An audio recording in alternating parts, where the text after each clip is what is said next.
Hi friends, வாங்க என்னோடய ஸ்டைலில் சுவையான மீன் குழம்பு எப்படி செய்யலான்னு பார்க்கலாம். வாங்க ஃப்ரெண்ட்ஸ், நான் எடுத்துக்கிறது 3 வெங்காயம், 2 தக்காளி, 1 பச்சை மிளகா. ஃப்ரெண்ட்ஸ், வெங்காயத்தையும் தக்காளியும் நல்லா நீல வாக்கில் கட் பண்ணி வச்சுக்கோங்க. ஒரு பேனில் எண்ணெய் ஊற்றி கடுகு போட்டு, கடுகு பொரிஞ்சதுக்கப்புறம் வெந்தயம் கொஞ்சோண்டு போட்டுக்கோங்க. ஃப்ரெண்ட்ஸ், வெந்தயம் போட்டதுக்கப்புறம் வெங்காயம், பூண்டு, கருவேப்பிலை போட்டு நல்லா வதக்குங்க. ஃப்ரெண்ட்ஸ், வெங்காயம் நல்லா ப்ரௌன் கலரில் வரணும். ஃப்ரெண்ட்ஸ், அது வரைக்குமே நல்லா வதக்குங்க.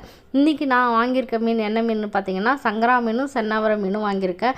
ரெண்டுத்துக்கும் என்ன வித்தியாசம்னா, ரெண்டும் சங்கரா மீன் டைப் தான். ஆனால் என்ன வித்தியாசம்னா, சங்கரா மீனை விட சென்னாவர மீனில் டேஸ்ட்டு கொஞ்சம் அதிகமாக எக்ஸ்ட்ரா இருக்கும். அதேமாரி சென்னாவர மீனில் சங்கரா மீனை விட முள் கொஞ்சம் சென்னாவரையில் அதிகமாக இருக்கும். ஆனால் டேஸ்ட்டு சென்னாவர மீனில் செம்மையாக இருக்கும்.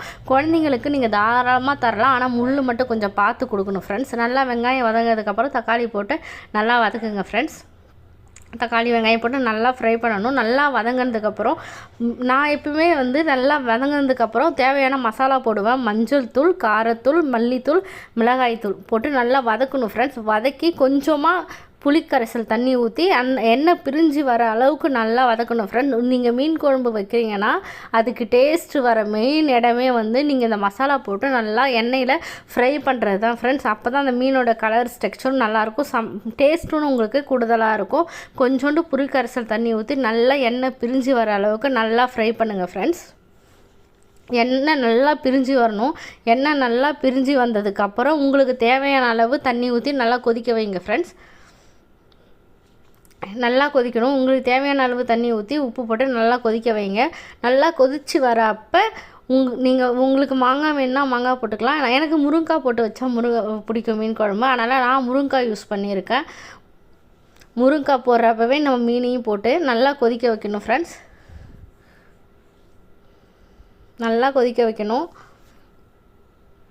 பார்த்தீங்களா எண்ணெய் எப்படி பிரிஞ்சு வருதுன்னு? இந்த ஸ்ட்ரக்சரில் தான் நீங்கள் புளிக்கரைசல் தண்ணியை உங்களுக்கு தேவையான அளவு நிறையா ஊற்றணும். அப்போ தான் உங்களுக்கு டேஸ்ட்டு, மீன் குழம்போட டேஸ்ட்டே இது. எனக்கு தெரிஞ்சு இந்த ஸ்டேஜில் தான் மீன் குழம்போட டேஸ்ட்டே. நல்லா கொச்சதுக்கப்புறம் முருங்கைக்காயும் நம்ம வாஷ் பண்ணி வச்சுருக்க சங்கரா மீனையும் சென்னாவரை மீனையும் போட்டுக்கலாம்.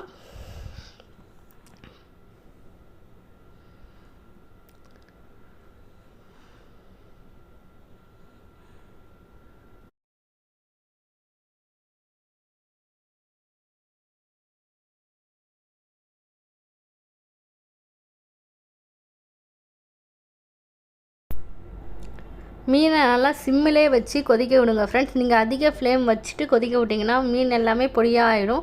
நீங்கள் சிம்மிலே வச்சு 20 மினிட்ஸ் கொதிக்க விட்டுட்டு பெருங்காயத்தூள், கொத்தமல்லி போட்டு இறக்கிங்கன்னா என் ஸ்டைலில் மீன் குழம்பு ரெடி. ஃப்ரெண்ட்ஸ்.